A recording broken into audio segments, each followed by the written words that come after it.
everyone, and welcome to my channel. My name is Vertina Long, and I am what my husband called the good little wifey of Demetrius Long.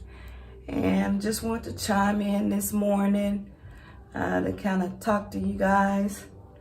I've been telling young women that I would start a channel. I'm a mother, a wife and mother of 7 children. I have 2 stepsons, but I birthed 5 sons, 2 daughters. And a lot of times I get in my inbox or text, from young mothers who are raising children, and they want to know, how did you do it? Might be having a hard time, especially with this pandemic going on. So I want to be of help, some type of help to, young women. Because I think that's important to have, someone that you can vent to, or someone that you can just listen to, or somebody that can just listen to you. And so I want to chime in this morning because I kind of talked about the pandemic yesterday, and what you and your family are doing to try to transition during this pandemic, because I know people are having to make changes as far as child care. Some people have had to quit jobs, take on different shifts. So I just want to know, what are you doing to take care of your mental health? And not just since the pandemic started, as a mom, period. What are you doing? I know that when I was raising the kids, it was a lot of times that I was depressed. I'm just gonna be honest. I was depressed. Didn't know if I was coming or going. And then, sometimes your kids maybe not doing what they supposed to do. I didn't get a lot of calls from the school because they know you like to show out, I'll show out too. So I didn't get a lot of calls from the schools, but just feeling sometimes inadequate, not good enough as a mom. I remember when I first moved here, my sons, most of them, 4, they're really into sports. One chose the music route. That was my fault, but hey, he's actually good at it. But I remember they all played basketball, and I was like a basketball mom. I would go to all the games, I'd buy snacks, all kinds of stuff. But then when I had to start working, I no longer could make it to the games anymore. And that was real hard on me as a mom. But I'll never forget, I was working as a manager for the Flying J. I just started. And when you first start, you have to work all different types of shifts. And so I had been there for a minute, and one of my sons had a basketball game. And I literally begged my boss to let me take a couple of hours to go to his game, because I hadn't been in a while. And my husband and I, we were both working, and we had hired someone as their nanny to take care of them, because of course I couldn't get childcare anymore. And so she would fix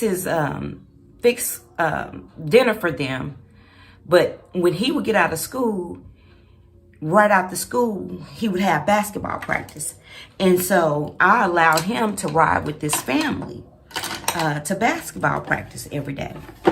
So going back to when I went to see him play this basketball game. Okay, when I first got there, now, like I said, mind you, I was a basketball mom at first. But, you know, things changed, and, you know, we had so many kids, and, you know, my husband had child support he had to pay. So, you know, we had to work. And so we weren't making it to, you know, the games anymore. So when I stepped through the door, this was strike one, the coach. Oh, look who decided to show up. So people who know me know me.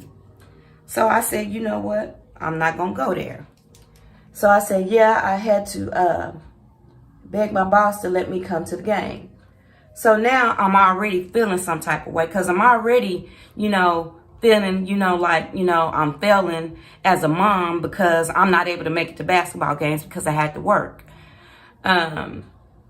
So I go on in, and he plays the basketball game, and he scores. He was the best player on the team. And so, and he's playing, and I think it was halftime.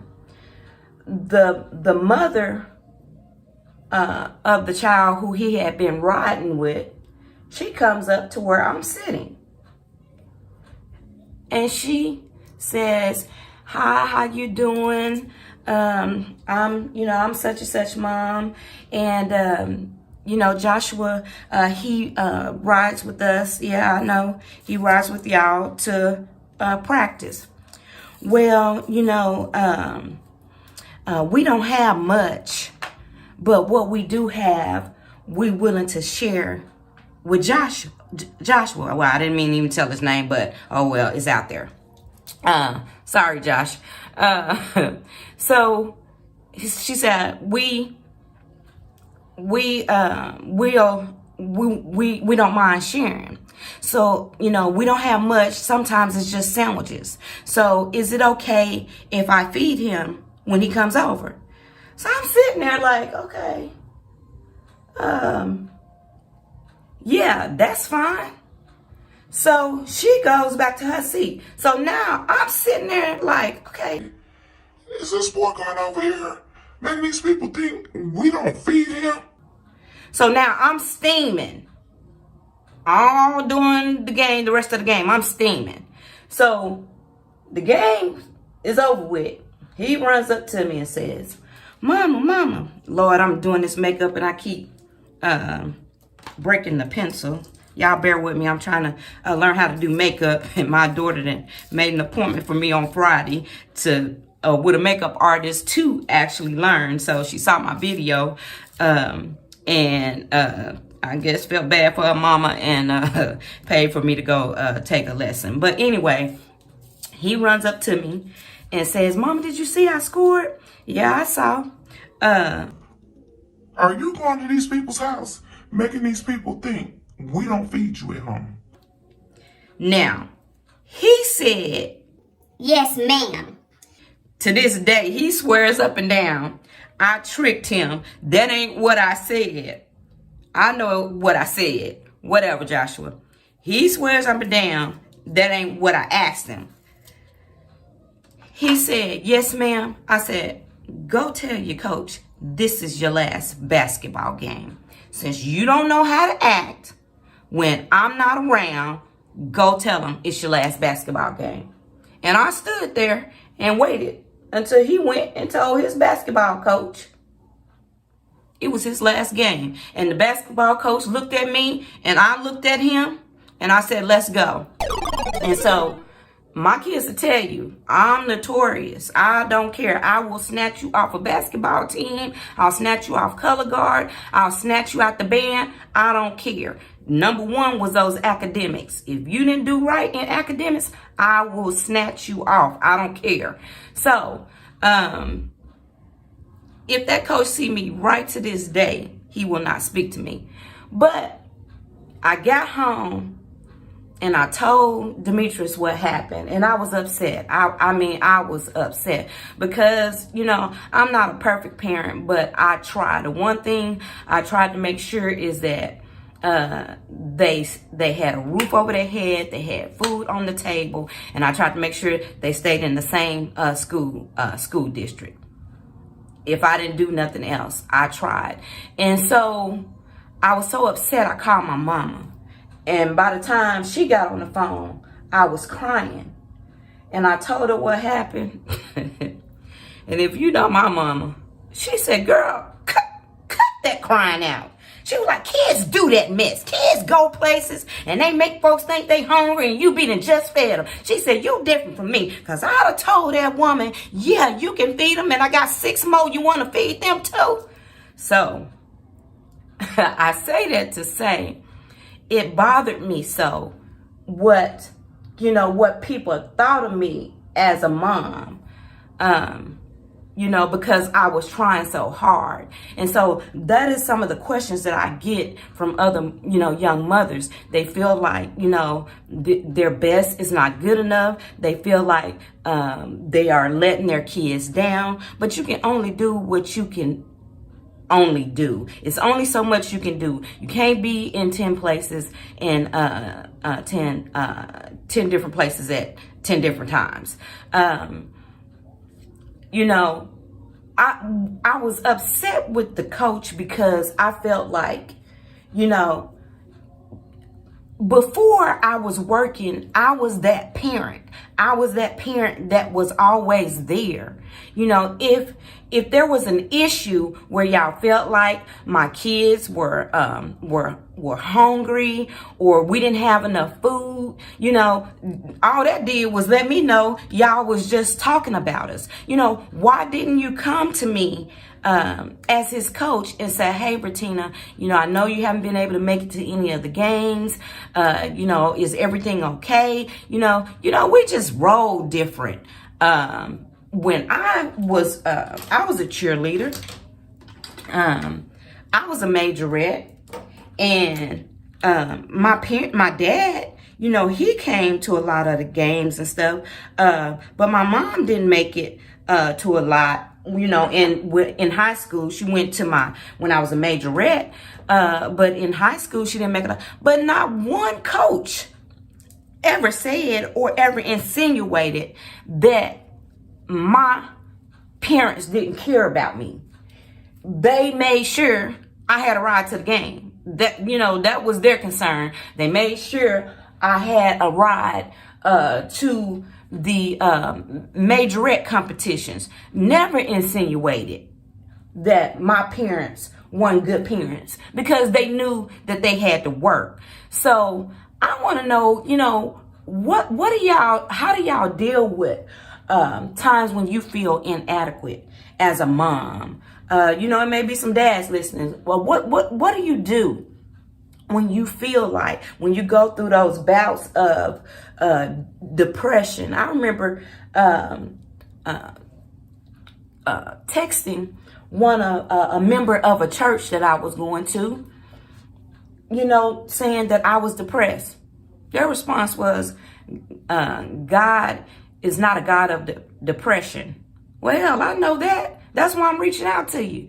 So that's why, a lot of churches, I admire a lot of those churches that have actual counselors in the church. By the grace of God, my pastor, that's what his degree is in, psychology, I believe it is. So that's what he went to school for. But a lot of pastors, that's not what they go to school for. So I admire churches who bring counselors in to the church. Not just you go talk to the pastor. They have actual counselors at the church, because depression is real. Whether or not it's of God, of the devil, or whoever you claim it to be of, it's real. And people need people that they can talk to, and sometimes they may not feel like that they can talk to their actual pastor, or in my case, where I tried to reach out to someone in the church, you know, and that was the response. And I'll tell you right now, I never, you know, asked or said anything else to anybody else in the church. But, you know, what are you doing as a mother to take care of yourself? What are you doing as a father to take care of yourself mentally? Because you have to. You know, you're not going to be perfect as a parent. So you can just get that out your head. You're going to make mistakes. Are there a lot of things that I wish I had done differently? Yes. I have these grandbabies, you know, my kids, they laugh. Where is the mom that raised us? You know, but grandkids, they teach you. They teach you, you know, hey, maybe it was a different way. Now my grandkids, they know grandma don't play. I'm that grandma. They know I don't play, but they know I love them. And especially Jace. I mean, Jace, he that child, I said he punishment.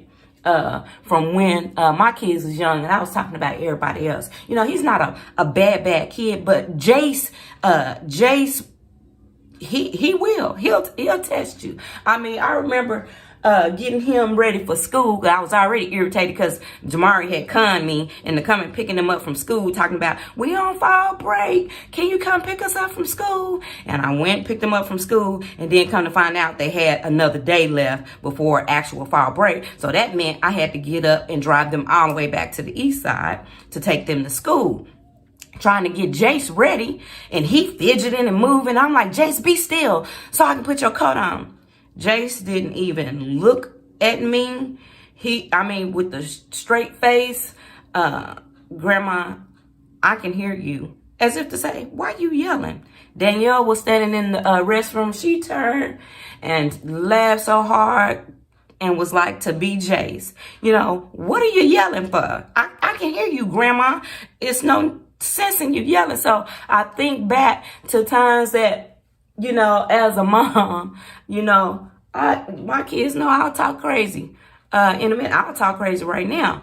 But what are you doing? I want to know, what are you doing to make sure that your mental health is okay? Chime in if you have some ideas. If it's nothing but locking your bathroom door, lighting some candles, running bath water, and sitting in the tub, they'll be okay while you're in there. So I just want you to think about that and think about some ways that you can make sure that you're okay, and know that, hey, there are no perfect parents out there. When your kids or your children get older, you're going to wish you had done some things differently. I'll probably post some videos of my children talking, because I always have wondered, okay, you know, did I do okay? Did they have a decent childhood? And to hear them talk at my 50th birthday party, that really made my night, because, you know, sometimes you just feel like, okay, hey, I didn't do enough. You know, when they get older, they're their own person. The stuff that you've taught them, it's there. Don't worry, it's there. Are they gonna make mistakes? Are they gonna do things that you don't like? Yep, they are. Is it gonna upset you? Yes, it is. But at the end of the day, if you can go to bed knowing that if one of my kids go out there and rob a bank tomorrow, I know as a mom that I did the best that I could as a mom, and their choices are not a reflection of me as an adult. They're gonna do what they do. So, all right, I just want to chime in this morning to get your thoughts on that. Go ahead and let me know what you think. And as you can see, my outfit for today is going to be that army green or khaki green, and whatever you call it, some other type of green, and then a brown. So you guys have a great and blessed day. Bye.